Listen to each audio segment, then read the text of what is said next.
an opportunity, create vision for them, but usually it's the other way around where your team has to kind of help you get the vision so then you can make the make use of the opportunity. So it's just kind of like sometimes he's like, oh, I want to go to step 2 a little bit faster, or I want to enable my team to go to step 1, but he actually needs more help.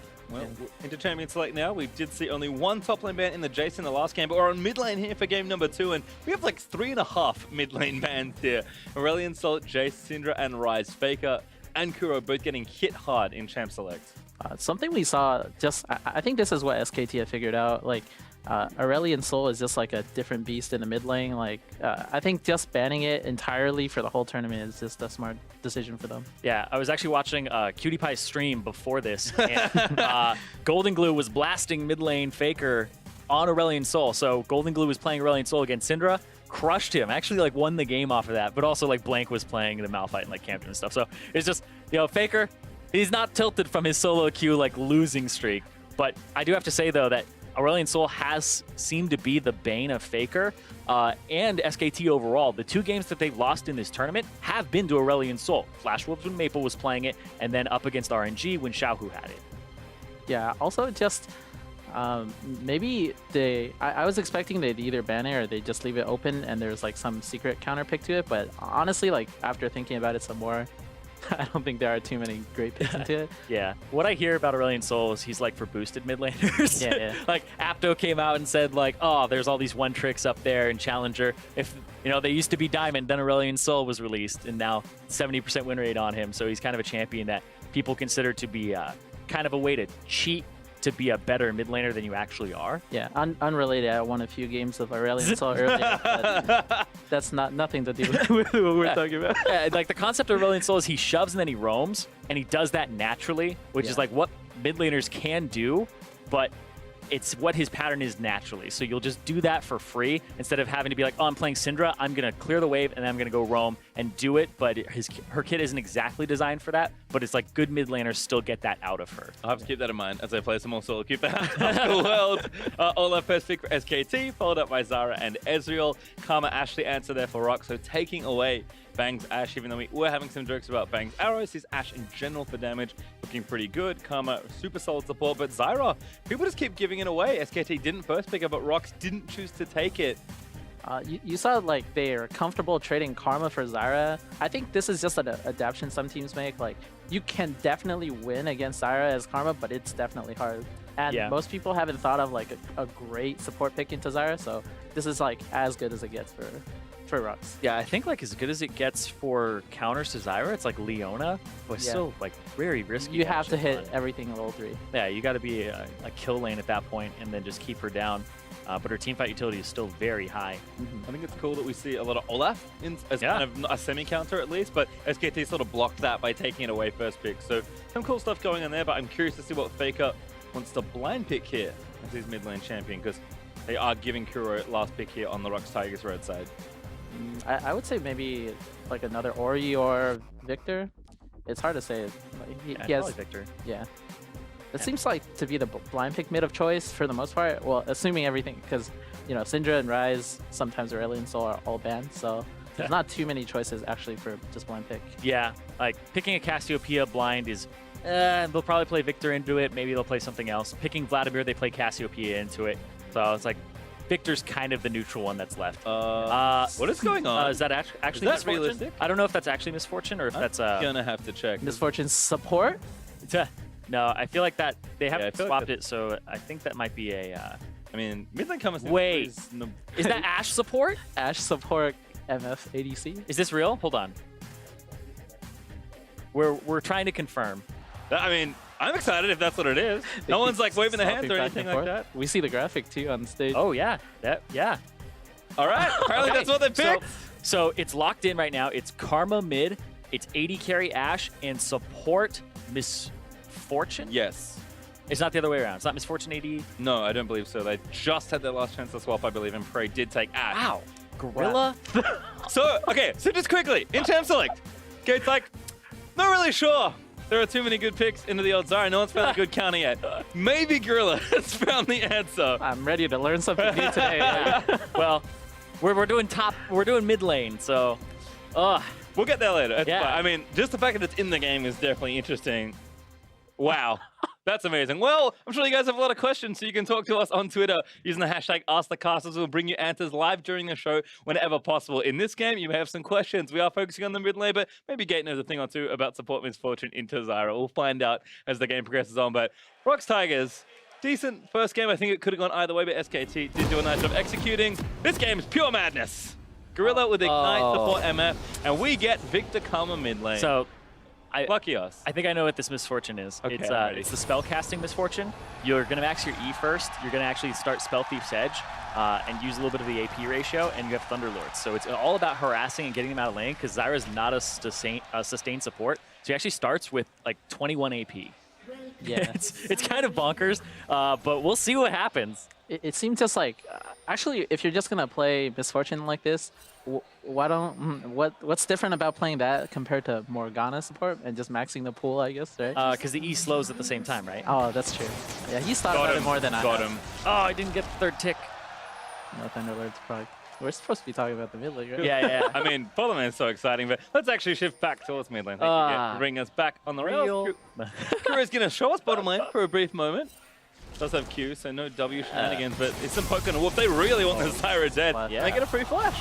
Yeah, everyone's so like on edge about contesting the vision bottom. You always bring your mid laner now, and like, well, you see, Wolf just has to blow his flash because there's someone there he wasn't expecting. Yeah, you saw Bang had a ward in the river, but it was really good by Kuro to actually hug the wall, and so he wasn't spotted by that ward, and that gave Wolf a false sense of security. Well, we're curious to see how this matchup goes out, but high level it does feel like. Lots of farming is what we'll be seeing in this mid lane. Is that an unfair statement to suggest? No, it's actually really probably what's Realistic. going to happen. Yeah. Is this the Poppy archive mid lane? As close as it gets, I think. Maybe you'll see Kuro like I think it. Well, Karma's. I think he has the advantage in this matchup. It's much easier to poke as Karma, and also Viktor does not have too much threat before he gets some items. So Yeah. you know, Karma will always have the advantage in the early game. Yeah, I think we saw this from Huhi, during his last day in the group stages playing the Karma. He didn't exactly win the laning phase, but it's all about getting the shove advantage. So instead of throwing your Qs at the Viktor, you throw them at the minion wave to try to shove them, and if Viktor's in the minion wave, then it's the extra bonus, right? Like right there, you throw it at the casters. If he's in the wave, then you hit him and it's good. But it's all about getting that HP of the minion wave down. So you hit level 2 first, you give it even more pressure, and then you just keep shoving in. Yeah, and just overall, Viktor cannot keep up with his like mana costs and just his cooldowns of his E in general. To like the best case for scenario for Viktor is just he can last hit well under his turret and get all the CS. Yeah, I believe it's something like a 12 or 13 second cooldown on his E at rank 1, and it even does slightly less damage, I think 10 less damage than the Karma Q, and the Karma Q is like half the cooldown of it, so she shoves way faster, way more often, and just can constantly do that. Do you miss, Kuro should have some free time after pushing out these waves. Maybe he'll elect to get a ward down. Looks like Maybe who got ganked? Blank's already here. Yeah, Blank looking for Kuro, slows him with one axe, but Tether goes down. That's actually nice, but FAKER actually getting in there. Yeah, he just got destroyed there. We saw Kuro use the Mantra W to get some HP back, and that's kind of what saved him there. He should be fine though. Anytime he gets too low, he could just expend his teleport for lane, and since Viktor doesn't have that luxury, he'll always be able to keep up the lane in terms of like tempo. Yep. He's also got to dodge all of these, and Viktor's just looking for, honestly, just a kind of a weird back if he is trying to back here. I feel like you stay. Viktor just can't back until like 1200 gold. Except problems in the top lane very briefly. There was first blood actually to Peanut, so Lee Sin getting a bit more active. But we have a question on Twitter. I feel like it's a good time now that we're early into the laning phase. Hexor asks, what are the different power spikes for both these mid laners? So talked a lot about the laning. It's not going to be that interesting. Lots of farming back and forth. But kind of when do these two champions get strong? What are they trying to do, and when do they get strong? What items are they looking at? I think for Karma, you're gonna look to finish like your Athenes first. That's the general build path. And then once she gets Athenes, she's already like a monster. Usually that's around level 9. She'll have a lot of poke damage, and she can like help sustain teammates in fights. And as for Viktor, he just needs his first Hex Core upgrade to be able to keep up at least like in terms of wave clear, so he can actually do something on the map. After the nerf to Hex Core, since it's kind of pretty expensive now, it's 1250 if I'm not. Okay. I think with that change, it's much harder to get the Hex Core upgrade on the first back, and this Karma can just back anytime and control the lane. So we'll have to wait for FAKER to farm up enough gold. Yeah, that's kind of the disadvantage that Viktor has, is his honestly arguably one of his biggest power spikes, if not the biggest, is when he gets that first 1250. But it's like everybody else can back and get a Doran's ring, everybody else can back and get like a Fiendish Codex. He has to stay a lot longer than everybody else for basically a needlessly large rod worth of gold to actually have his upgrade to then start clearing. And then from there, it's like full Hex Core is a big one for him, Rylai's Crystal Scepter, and Death Cap are kind of the 3 ones that I would say are really big Viktor power spikes. And for Karma, Athene's, and then it really depends because I've seen so many different Karma builds and I'm frustrated by every single one of them because it's like they dip into utility either too much sometimes or there's not enough. So it's like they go like full damage or they're going like full utility. Yeah, I think it's hard to say exactly which is best for every game scenario too. Yeah. I think for most people, if they can't really decide, they just default to the utility one because, you know, that one's like the cheapest too, and you can get your items a lot faster. So that's kind of interesting thing to me is that we see a lot of support Karma, of course. Mid lane Karma every now and then, she is kind of a flex, but do you get a huge advantage by pouring a bunch of gold into your Karma? Oh, Faker's in. Kuro, I think he's dead. Yeah, no flash, and Faker knows it. Yep, he had to use it earlier, so Faker takes complete advantage of that. Kuro will have the TP to get back to lane. So that's actually quite important. And this actually really sucks for the bottom lane. They pick up a Peanut here being aggressive in the jungle. All in. Ah, okay. So they know that Wolf doesn't have his exhaust, so it's a full dive. Here we go. The port MF. Ult is good. Really good. He'll get the flash out. Tags in them as well. Looking for the flash. I think this Wolf is dead and looking for another one. Bang. In a flash. He might chase with his flash. Yeah, if Gorilla has wants it. Oh, he hit it all. That's going to be good. Pray with another. Yep. And now... Oh, no! No, no, no, no, no, no! Oh, no! Oh. That was Saving Private Smeb. They just managed it. I think Smeb could here comes Blank. But, like, yeah, here comes Blank. If Blank gets an axe, I think he kills Gorilla, so Kuro has to, like, goalkeeping. Zone Get him out! Keep him safe.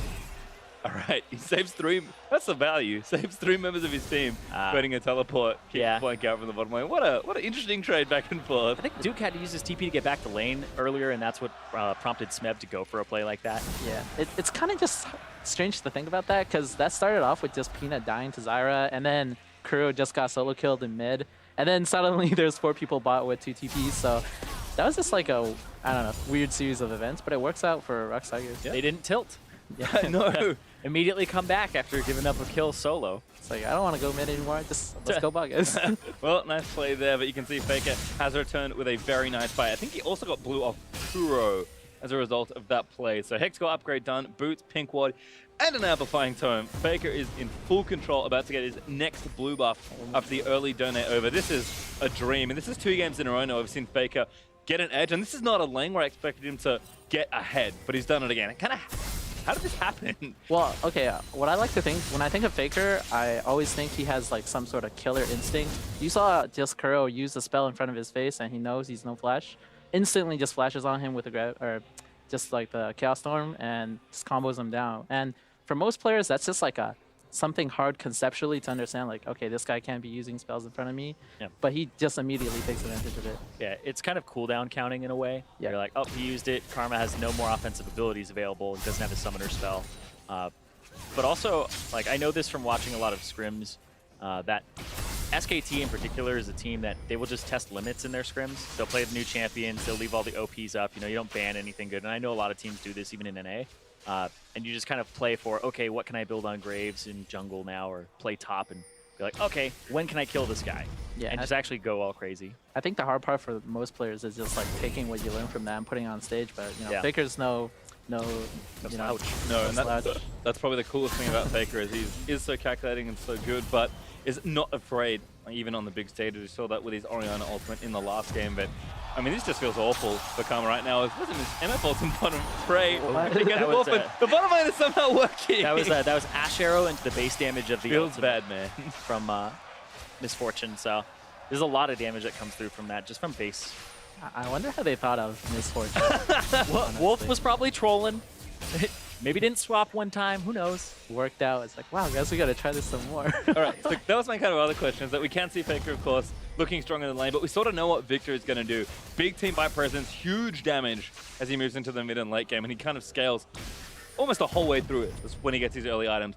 What's Kuro doing here? Because my question before was like, we've seen a lot of support karma. He's really strong. What does a karma with gold do that a support karma doesn't do? What is Kuro adding to this team comp?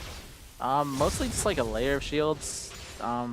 Honestly, there's not too much difference between support karma and mid karma. They generally do the same thing in the team comp, but just mid karma provides like some little bit of damage you might be missing from support karma. So just generally, when you put it in a like mid lane, I think your goal is mostly to do well in the matchup, but also have enough pressure in the lane itself. But I think right now, Faker definitely has the edge in the lane phase. Yeah, I definitely feel like putting a ton of gold into her and she goes utility, it's not worth a lot. And so she can have kind of a low economy build. And if she's going half and half, then putting gold into her is actually quite effective. If she goes like Athenes and then she starts building actual damage. Yep. I think the most important part, just playing mid karma in general, you have to maintain your experience. Like you have to be high level, so your Qs like are pretty impactful and all of that. But Kuro did, I mean, not a bad job, but he has to make sure he doesn't die anymore in the mid lane, so he can stay up in experience. Yeah, and a lot of the early pushing advantage that we've kind of seen is, I think, dissolved. Now that Faker has 2 Hex got upgrades and he got those 2 blues in a row, chaining them together. Does feel like Kuro hasn't been able to use that teleport aggressively, maybe get to another lane and make a play, or even just leave the lane and force pressure somewhere else. We know he probably wants to play up with Peanut, who's playing nice and aggressive on the Lee Sin, but Kuro, as Kuro is almost always want to do, he's going to wave clear, he'll do his job, and he's got the Athene's finish now, so things might be getting a bit better. Yeah, also there was an opportunity for Peanut to visit the mid lane when Faker expended his flash. Like the Karma got her flash back from before, and it's very easy setup with Karma. You just flash on them with the root, and Viktor has no answer to that really. But I think they missed their chance, or they didn't find a good opportunity to do something from that.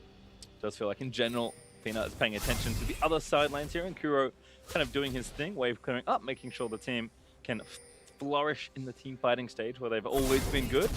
And I think if you know they're both wave clearing and Faker's not getting to other lanes and pressuring fights right now, I mean, it could change, of course, as the teams group together. But I mean, if Praying Gorilla is somehow winning their Kuki bottom lane, yeah, seems like Kuro's doing what he wants to do. I was looking at Misfortune, just looking for the AP ratios, and her ultimate on a full channel is 240% AP, and then it goes up to 320% AP later. So I'm actually very curious as to how much AP he's going to purchase here on this Misfortune, because he did start with at least ability power quintessences. So Gorilla's going to be actually a pretty big threat. And that AP actually transitions into physical damage too, so it's not like you're running 3 magic damage dealers on the team. Yeah, it's like mixed damage basically. Yeah. Yeah. I don't know. I haven't seen too much, so I don't have a good opinion about it. But the guy who made that AP Misfortune montage is like, I was right all along. I'm a genius!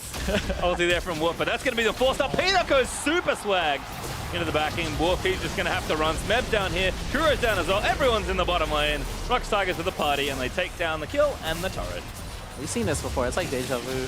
Whenever Rox says double TP, they just visit the bot with their Ashe and try to take whatever they can. Yeah, they're going to get a lot off of this. They got the first turret. Turret is answered up top, so it's even less gold, though, for SKT. And then the second one will go over because it's 5 people down here. So now SKT, Faker has to make something happen in the mid lane here if he gets that turret. And then on top side, I don't think you get another turret here, so I don't think you punish a 2 for 3 in turrets at all. I think Faker's going to get the mid here, but 2 turrets for bot is not so bad because now Rox have the... They can decide what to do with their lanes. They don't always have to stay bot. Oh yeah, you get that Ashe out of lane. That's going to be insane. The MF out of lane. Yeah, the MF E at max rank is a 60% slow, so maybe they're just chaining that together with like 60% slow into Ashe Arrow, into MF ulti, and that's how they've been getting those kills, because I mean, they've been dominating. They have 4 out of the 5 kills, and it's been the lane that's been visited here. Yeah, it seems like the MF is basically a pseudo Zyra, but with like maybe easier usability because all her stuff is AoE and maybe a little longer range than Zyra or faster. Yeah. But yeah, it seems like it does the same thing. I mean, we didn't get a great view down there, but it seems like they always have the pressure. Yeah. You know, they can always push them in. So next time the AD carry gets auto-filled to support, you know what to do. You know what to do. Well, kind of circling back on the mid lane, Faker did manage to get the turret. Nice coverage from Blank to ensure that that turret was safe as Kuro and Peanut were rotating back up to try and maybe get a kill onto Faker. Kuro now going to move bottom, clean this wave out. But my question is, Kuro, using that TP, Rox always want to play together. Did he need to go down there with the teleport? Because trading those 2 turrets there, losing that mid-outer, kind of an interesting trade. Nice on to Wolf. He's dead again. My god, this is gross. It's actually going to flash out safely, but you can see the problem. Yeah, it's not enough damage yet. Ah, I Also, see, I it's see. IPMF. That's not ADMF, so the ult doesn't do that much, right? Yeah, it's like not doing as much as you would expect. And I mean, it doesn't have any gold, is the big thing, right? Yeah. Like, I'm sure if you played like APMF mid and you had the same gold as Kuro, then you'd probably actually do enough damage. You would kill him there for sure. Well, I have a fun fact for you guys. While I'm grilling for a bit.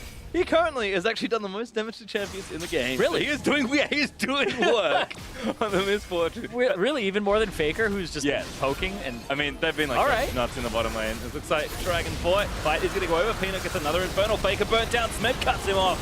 Very nice play. Now Blank's in the back. Duke's going to dive in, but Frey will flash out to safety. Chrono Shift used as Wolf is dead again to Smeb. Rox Tigers, great collapse. The top laner comes up big, and Yep, Blank just kills. dead there. Peanut gets another. yeah, just gonna wreck him here. this SKT fourth were not in a position to actually contest. Kuro locks one down. Duke going to fight his way out, but doesn't really have anywhere to go. Peanut looking again, and Frey gets a kill. That was great from Rox Tigers. I think the most important thing to look at that fight is, as soon as they saw Duke's TP come in, everyone moved forward instead of towards the TP. They knew they could immediately kill FAKER and just move on with the team fight, and then Duke's just kind of stuck in the back team, like nothing really. I think they also saw Bang on the bottom side of the map too, and SKT tried to approach from, it looked like 3 different angles. The left for Faker and Blank, the top for Duke, Oh, no. and then the bottom side for Bang. Good work from Bang.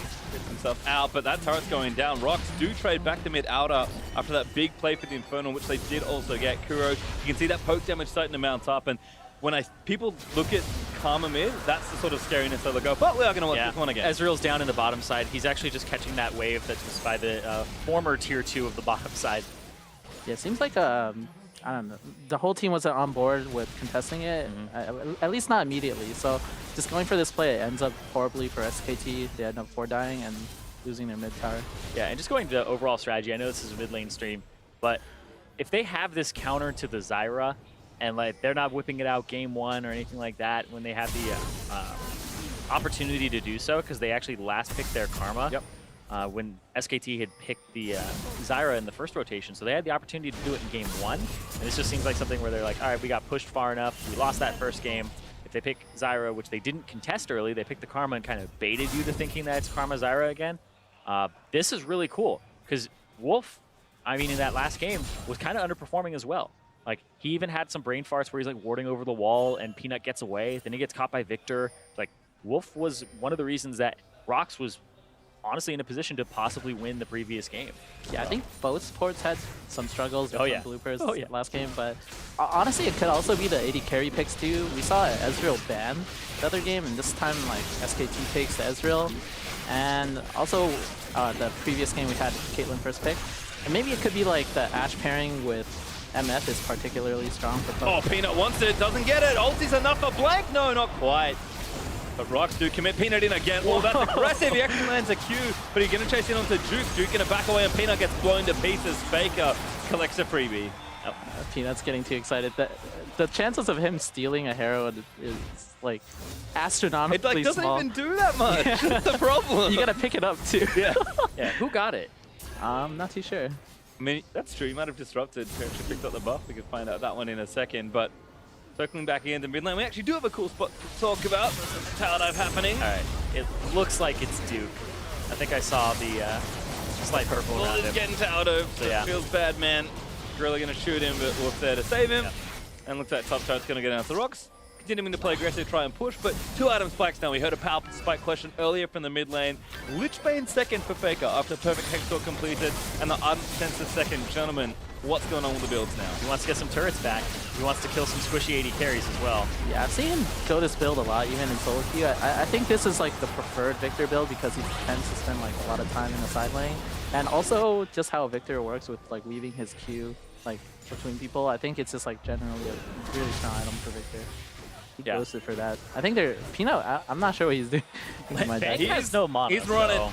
He's running as fast as he can. Let's Kuro to save him. Arrow. Ooh, almost cuts him off, but I think that's enough safety for Peanut. Playing definitely fast and loose in this game, but it has been working out reasonably. And as things calm down a bit, we have a great Twitter question here from Gen H. Asks, how do you play mid Karma in team fights? Is Mantra Shield a priority, or do you focus more on the Mantra Q and the W? So obviously has to balance damage versus utility, and you only have a set amount of Mantra charges. Kind of what are you doing here with the mid Karma in team fights specifically? It's actually a super good question. because a lot of people will go with the Mantra Q if they went for an offensive build, but you can see by the build that Kuro has, where he has the Ardent Sensor as well, but his team doesn't make too much use of that, so it's like he has things that'll increase his shielding amount, he has something that'll give extra damage to people who are shielded, so Mantra E isn't actually that bad for Kuro at all. I think it may be the preferred thing to do. Yeah, I think, you know, to answer this question, like, when in doubt, just Mantra E, but if you're building, like, mid-karma with damage, you have to look at the situation and just gauge it for yourself, like, if you need some additional poke, or you need to finish off a kill, or you need to just add some damage.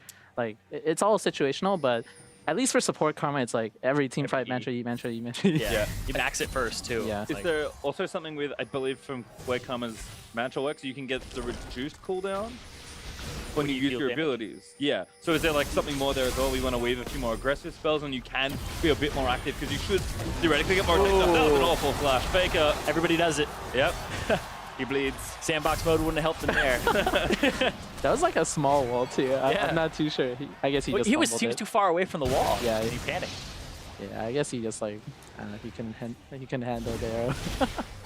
Well, pressure again from Rox. They're going to try and shove down mid. If they can't get some damage down, see if Kuro can get that poke landing as well. Gorilla actually zoning them off with a good amount of damage from the make it rain. So a bit of support MF in action, and this turret's dead. Nice kick, almost kills Wolf. Oh. Damn. What is Gorilla building? Is that, what item is that? Oh my god, that looks like, a the last whisper, right? A mortal reminder. Mortal Reminder? That's, I mean, that's what those things build into together. So the build path for APMF is I watch it into Mortal Reminder. Well, the thing is when you build APMF, you actually do build an armor penetration item because it's physical damage, right? Yeah. Your AP actually converts into physical. For most of your abilities, I believe the E is still magic damage. And so is Thunderlords, but... And W on hit, I think, as well. We're getting very deep here. Yeah, yeah. Like, But regardless, Q, R, your big tools in the kit are still physical damage.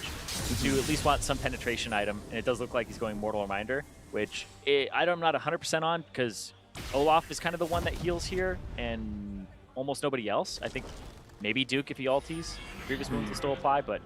I guess just applying Grievous Wounds from Executioner's Calling onto like, the AD carry is always useful. So he never gets like good lifesteal or a good heal off. But does he ever, I guess heal's like the only thing too. Yeah. Yeah. I know Freak is a big proponent of that whenever somebody has lifesteal or like Warlord's Bloodlust in a Olaf game. too. Yeah, definitely.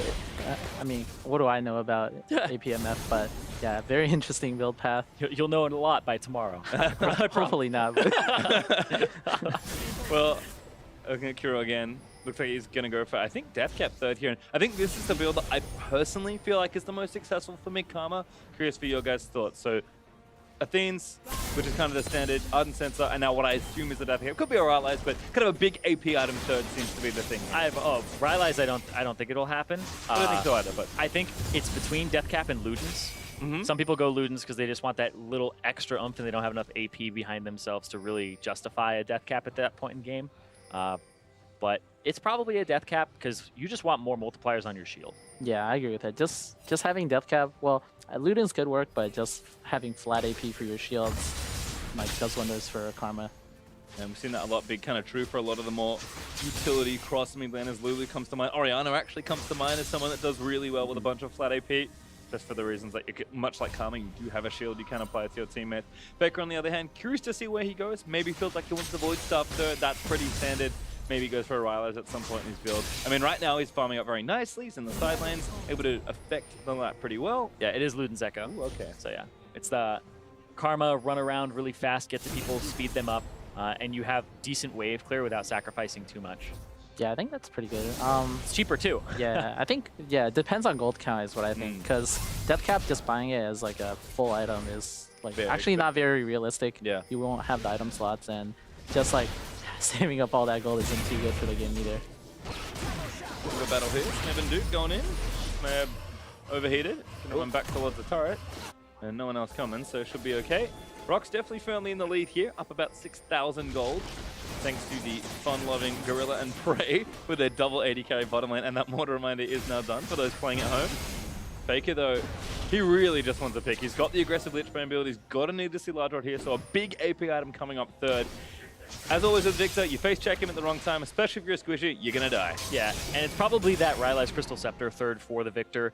You'll usually see this second item, sometimes third, but it's kind of core to Viktor now that his final upgrade of the Hex Core increases the movement speed of his Chaos Storm. So the Chaos Storm is just faster, so slow people down so they take all of the damage, and it's less upfront damage now and more over time, so keeping them in it has a larger benefit than before. Yeah, and just with how like Viktor's cooldowns work, just having slows on top of your spells just changes the whole like basically makes him a different champion. Like it's pretty similar to how like when Azir gets Rylai's like that's just a different champion completely. Yeah, and his damage just goes through the roof too, because it's like Azir would get an extra auto attack more with a Rylai's than he would have if he had built the death cap. So it's like overall more damage from that item. Yeah. Whereas with Viktor, it's kind of like you stand I guess it's a higher chance of them eating the second part of your death ray than before. Yeah. Also, I think mostly the ult, because like you said, the upfront damage changed with that. Good old Peanut. Trying to steal a buff. Doesn't get it. I actually think it went to its intended recipient, but I'm not too sure. Went to Faker, I think. That's good. That's the intended recipient, and it does go to Faker. Yep. So he'll be happy to get his blue buff. Almost level 16 as well, so that rank 3 ultimate should be nice. Much like a lot of champions, mid laners, of course, always happy to get their levels. But it looks like they're kind of avoiding each other right now. Old Kuro and Faker just sweeping up whatever CS there is. And Kuro, he's probably pretty safe to do this, it feels like. Oh, maybe not that safe, because now Blink's going to go at him. I was wrong. I apologize. Actually, don't think they have. They can kill him with He Faker. flashed, really? All right. Yeah. He's going to take him down. The TP wasn't completely necessary, and Ekko also isn't really too helpful in those situations, but they also got the TP from Smeb. Yeah, pretty surprised he flashed there, because I thought he would just try to Mantra W and see how long he can make, like how much time he can make before the TP gets canceled or Via tank karma. Yeah, but yeah, he flashed just to dodge nothing and die, so that was interesting. One of the big things here actually in this game for me, just overall, is Gorilla has been kind of 2 levels up over Wolf. Right now he's 1, but Wolf was just 9 a moment ago. And that affects all your side waves and your minions when you have a level advantage on your team. Peanut's in! Oh, huge kick! Doesn't get it though. These three are playing so aggressive. I know we haven't seen them too much apart from their montage them slowly making in this game. But every time I see Peanut and friends on screen, they're going crazy. I do have to say though, that like the gold lead hasn't gotten much worse. Oh, Faker, that's not good news. It's good enough. Depthfire touch. Not enough. Very nice from Faker. Burns his summoners, but does keep himself alive. No kill for Smeb. Played it well to not go down, but I mean, kind of the difference there is that Kuro, you know, gets 4 men and dies. Faker able to get out of that one. Yeah, and it was a 4,000 gold lead for a very long time now. But previously it was actually more than that, so SKT have actually been playing quite well to stay in this. Rylai's Crystal Scepter comes out for Faker. Big item spike here, but he has to make it to this. Yeah, this is an issue, but they're going aggressively for the Baron. Huge shield from Kuro with the Mantra, and they're actually going to finish this. Can they steal it? Blank. He wants to steal it, but he's actually already dead. That's going to be a secure for the Rox Tigers. Faker, though, trying to turn it around. Huge ulti on the Smeb. Duke dives in there as well. He's taking out Gorilla. That's the support. Prey caught out of position. Does flash back towards his team. Prey outputting damage. Huge amount of damage onto the Viktor, and he's going to barely not stay alive. Duke manages to snipe him, but Rox take over for almost an ace. Wolf bleeding gets himself out. Yeah, I think Prey's flash there was so good. He knew that there's a chance he could just escape and get out with the Baron, but just turning around that fight with his flash and all, that's just great play. It was a super good point blank ult into Faker's face too, because Faker would have killed him if he was still able to deal out damage. And just watching what Kuro does in this fight, puts himself in the back of the pit, just makes sure that he's staying alive, he's throwing out stuff, mostly utility here, then he Mantra E's again in the middle of this fight, which gives everybody a shield. Prey flashes, point blank, Faker's in the face, kills him before the gravity surge can even go off. Yeah, I think for Kuro, his role in this team fight was actually pretty straightforward. He just had to like get as many shields off for the turn and also when the fight kept going. So I think the fact that he got 2 of them off, like you said, the cooldown goes down for spells cast, so he got 2 of them off, which means he like did a lot of damage with his Q and maybe he hit some people. So I think just getting 2 shields off kind of turned that fight.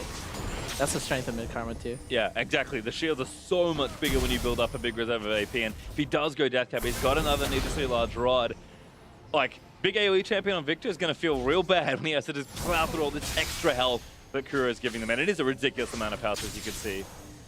Oh man, I'm actually looking at this composition more as like Kuro, his his purpose isn't really to deal a lot of damage. It's all about shielding.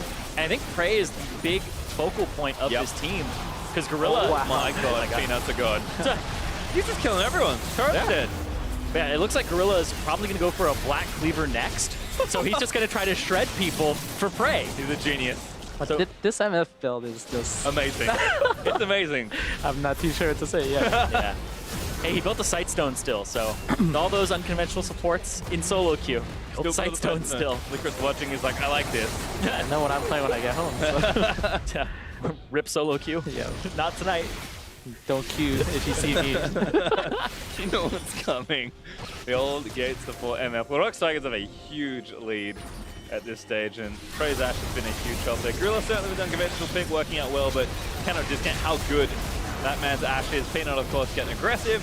They already broke mid. They're going to break top as well. Smeb popping at Zhonya's, making sure it's all okay. FAKER might find a big ulti. Strangleforce is looking good. Duke in the backline, trying to make it work, but Prey does go down. Peanut forced to flash out. Kuro does go down. Couldn't shield him in time, and Rox bleeding low as FAKER plays Janitor on the back end of this fight. So he's going to turn it around. He knows he's dead. Tries to save his teammate. What a disaster. They didn't even get the inhibitor too, as far as I see it. Yeah, I think... Oh man, I like what they did, expending like all their cooldowns just to get hits on the structures, but it seems like SKT just called their bluff and fought them for it. Yeah, I think that big turnaround was mostly FAKER with the slows afterwards. Yeah. It was just the ultimate coming down and they weren't expecting it. I don't think anybody really got hit up by Wolf's ultimate either. It was kind of just a zoning tool, but they were retreating anyway. So I want to see that again because they used the ultimate there to zone off Wolf and FAKER as they get damage on the structure. Really good because they're walking in front of it. Turret's dead. Now here... Okay, that's what it is. So it just ends up being like way too much damage and they just find a way in on the right side. Yeah, I think Stranglethorns did a lot of damage. Yeah, there. it actually did. And then Duke gets in there and kind of finishes people off and slows them down with the Q. Did Gorilla get out? Yeah, I think he did. The Swifty boots. I think from watching back as well, and I could be wrong because Iron Will Safeguard might throw me off here, but I think Kuro single shielded Peanut as he went in, just to kind of follow that cue to zone them off. And if he'd had that for the back end of the fight, I feel like that might have been a little better. So we talk about it. We already answered the question of what do you do as a team fight as Karma. Kuro has the answer. It is Mantra E. Yeah, did Mantra the E. Look what happened. They lose horribly and it's all gone wrong. This MF build kind of reminds, it's like a team focus, like almost like an aura build after he finishes the Black Cleaver. And he's just going to do some slows and reduce their armor. So that's an interesting way to play support, honestly. My favorite thing about this is we're just like, oh, Wolf is such a team player. It's so great. And he's probably like, yeah, this is for me, guys. I'm actually just trying to make my damage higher. Not working out. Gonna take some damage here and will go down. Had almost every skill shot dodged, but now's the last few. FAKER's going in. Good Zonya's there, but Gorilla's now gonna try and take him down. MF go! Smeb takes a bang! FAKER lives, flashes out to safety, and here's Kuro and Prey with 2 TPs. Arrow fired he's out. trying to stop the back. He's got TP, he's got TP. I think that's gonna hit. Gunk,